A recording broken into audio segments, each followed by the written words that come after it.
Here we will explain the chest X-ray findings in all the different types of atelectasis. First, let's define atelectasis. So atelectasis is failure of all or part of the lung to expand due to loss of air in the alveoli in that part.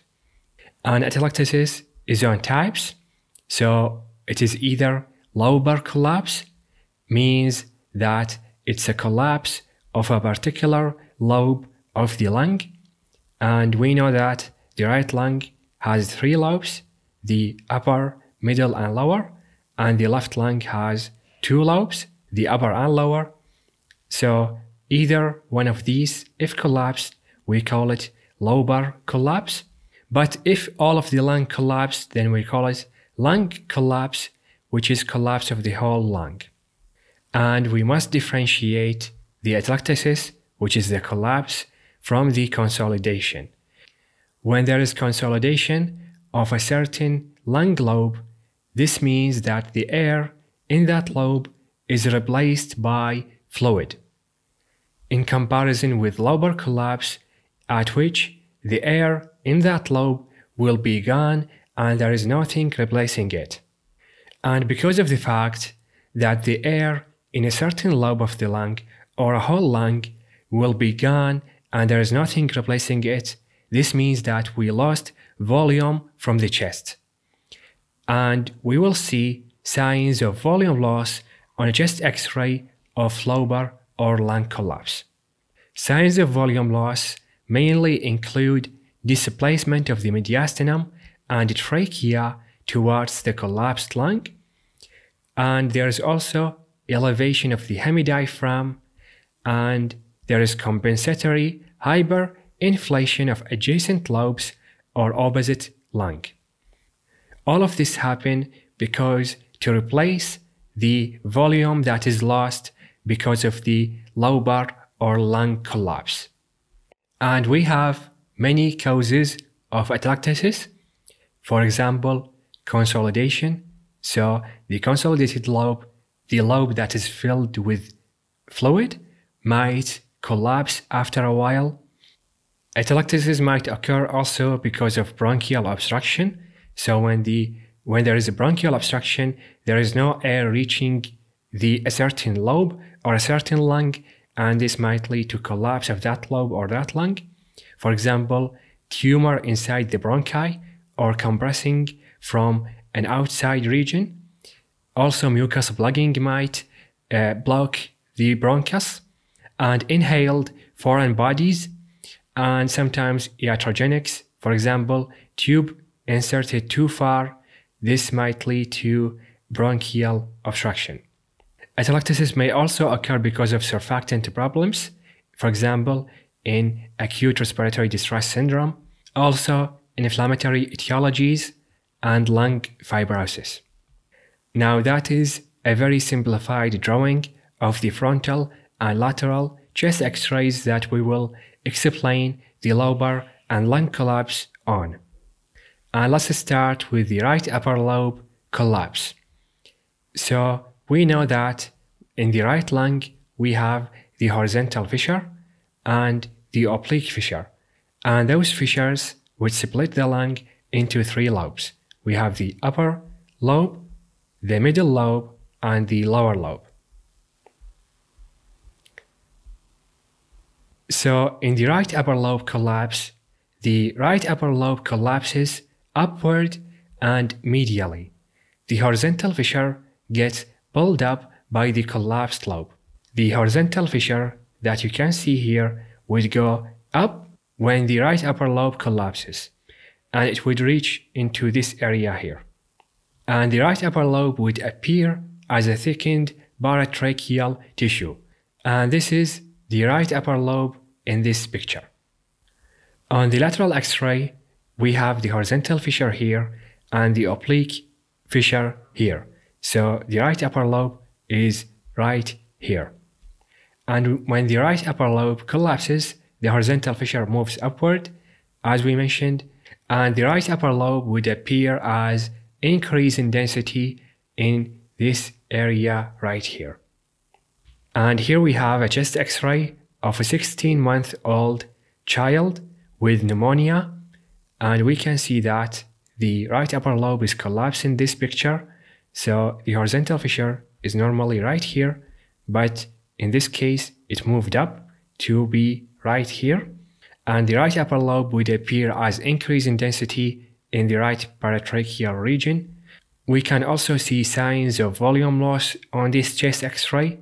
We can see that the trachea is deviated to the right. This is the trachea here, and the mediastinum is also shifted. So normally there is 2/3 of the heart are to the left and 1/3 is to the right. But in this picture we can see that there is less than 2/3 to the left and more than 1/3 to the right, meaning the mediastinum is shifted to the right, and there is also elevation of the right hemidiaphragm here. And this x-ray have other findings that you can appreciate. For example, there is consolidation of the right middle lobe here. Now let's move on to talk about the middle lobe collapse, or the right middle lobe collapse. We can call it just the middle lobe collapse because we only have one middle lobe. And in middle lobe collapse, the collapsed middle lobe sits next to the right heart border and appear as increase in density, leading to loss of the right heart border on the chest x-rays, which is the silhouette sign. So the collapsed right middle lobe sits next to the right heart border and obscure it. Because anatomy-wise, the right middle lobe sits adjacent to the right heart border, and when there is increase in density in that right middle lobe for any reason, for example in middle lobe collapse, this leads to the loss of the right heart border, because now the middle lobe and the right heart border is of the same density and we cannot perceive the interface between them anymore. And with any collapse, we can always appreciate the signs of volume loss, like the mediastinal tracheal shift, or elevation of the hemidiaphragm, or compensatory hyperinflation. So we mentioned the horizontal fissure in the right upper lobe collapse, and we said that it would move upward when the right upper lobe collapses, but the opposite occurs when the middle lobe collapses, because the horizontal fissure moves downward for the middle lobe to sit next to the heart. On the lateral x-ray, the horizontal fissure moves downward and there is increase in density over this area right here. Now let's talk about the right lower lobe collapse.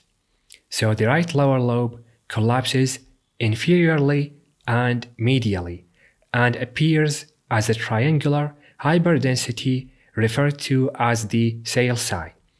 So the right lower lobe appears as increase in density in the middle and lower lung zones in this area right here. And when there is right lower lobe collapse, there is loss of the definition of the right hemidiaphragm. So we cannot see the right hemidiaphragm anymore because the right lower lobe sits next to the hemidiaphragm. And when there is increase in density in the right lower lobe, we fail to perceive the interface between the right hemidiaphragm and the right lower lobe, because now they are of the same density. So we lose the definition of the right hemidiaphragm, but we can still see the right heart border. So the right heart border would be seen in the right lower lobe collapse. So we can still see the right heart border, but we lose the diaphragm. And that is the opposite of what happened in the right middle lobe collapse. Because in the right middle lobe collapse, we cannot see the right heart border, but we can still see the right hemidiaphragm. And on the lateral chest x-ray, the right lower lobe collapses inferiorly and medially and appears as increase in density in the posterior inferior aspect of the x-ray. So here we have a case of a right middle and lower lobe collapse together. So we can see the sail sign right here. We cannot see the diaphragm, so it means that we have right lower lobe collapse, and we also cannot see the right heart border, means we have the right middle lobe collapse. And because we don't see the diaphragm and the middle lobe together, means we have a right middle and lower lobe collapse. On this picture we can also see that the right hemidiaphragm has a tent in it. So it goes like that, it's like tenting right hemidiaphragm. That is because there is a ligament that connects the diaphragm with the hilum, a ligament here. And when there is volume loss, the ligament would get pulled and it would pull the diaphragm part with it, leaving a tenting like projection. And this is called the juxtaphrenic beak sign, and it is caused by a volume loss that occurred due to the right middle and lower lobe collapse. Also, in the right lower lobe collapse, the right hilum gets pulled down by the collapsed lobe, and we also see signs of volume loss like mediastinal and tracheal shift. So on this example we can see that the trachea here is shifted to the right, and we can also see that the mediastinum is also shifted to the right. So normally there is 2/3 of the heart to the left and 1/3 to the right, but in this example there is less than 2/3 of the heart to the left and less than 1/3 to the right, meaning there is mediastinal shift to the right. And we can see also that the rest of the lung looks darker than normal. That is because of the compensatory hyperinflation of the lungs because of the volume loss. And the right diaphragm is elevated in comparison with the left. Now let's talk about the left lower lobe collapse. So in the left lower lobe collapse, the left lower lobe collapses inferiorly and medially and appear as a triangular hyperdense area behind the heart. It is called the retrocardiac sail sign. So the left lower lobe collapses like a triangle, as we can see here. So it appears as a triangle behind the heart. And because it collapses behind the heart, it is referred to as the retrocardiac sail sign in comparison with just the sail sign for the right lower lobe collapse. And in left lower lobe collapse, there is loss of definition of the left hemidiaphragm because the left lower lobe in close contact with the left hemidiaphragm. So when the left lower lobe become hyperdense, it would match the density of the left hemidiaphragm, leading to the loss of the interface between them, so we cannot see the edge of the diaphragm anymore, and this is called the silhouette sign. And we also lose the interface between the left hemidiaphragm and the descending aorta, so we cannot see the descending aorta anymore. But the left heart border stay visible and not obscured, so the left heart border is staying visible in the left lower lobe collapse. Same with the right lower lobe collapse, in which the right heart border stay visible. Same applies to the left. The left lower lobe collapse, the left heart border stay visible, but the hemidiaphragm is lost in both of them. And on the lateral chest X-ray, we have the oblique fissure running like that, and the left lower lobe collapses inferiorly and medially and appears as increased density in this area right here. So here we have a frontal chest X-ray of a left lower lobe collapse and a right lower lobe collapse. So on the left we can see the edge of the collapsed lobe. This is the edge. It comes like that and ran through this path. And we can see the left heart border. This is the left heart border. It is not compromised, it's still visible. So as you can see, we cannot see the descending aorta, and we can also not see a part of the left hemidiaphragm. So those are both obscured by the collapsed lobe. Also, on the left lower lobe collapse, the left hilum gets pulled down by the collapsed lobe, and there is signs of volume loss like mediastinal shift or tracheal deviation. There's also elevation of the hemidiaphragm and compensatory hyperinflation. The left lower lobe collapse is tricky to detect because the left lower lobe collapses behind the heart, and normally you can see some pulmonary vessels through the heart. If they are not seen, then put the lower lobe collapse in your differential diagnosis. So in this example, this is a normal chest X-ray. If you focus here, you can see some pulmonary vessels. On a zoomed in picture, you can see some pulmonary vessels running through this area. So this means that there is no left lower lobe collapse. In comparison with the previous frontal chest X-ray that we've seen, we cannot see that there is pulmonary vessels running behind the heart, meaning there is some type of abnormality in that area. Now let's talk about the left upper lobe collapse. So in the left upper lobe collapse, the left upper lobe collapses inward and upward, producing increase in density in most of the left lung field.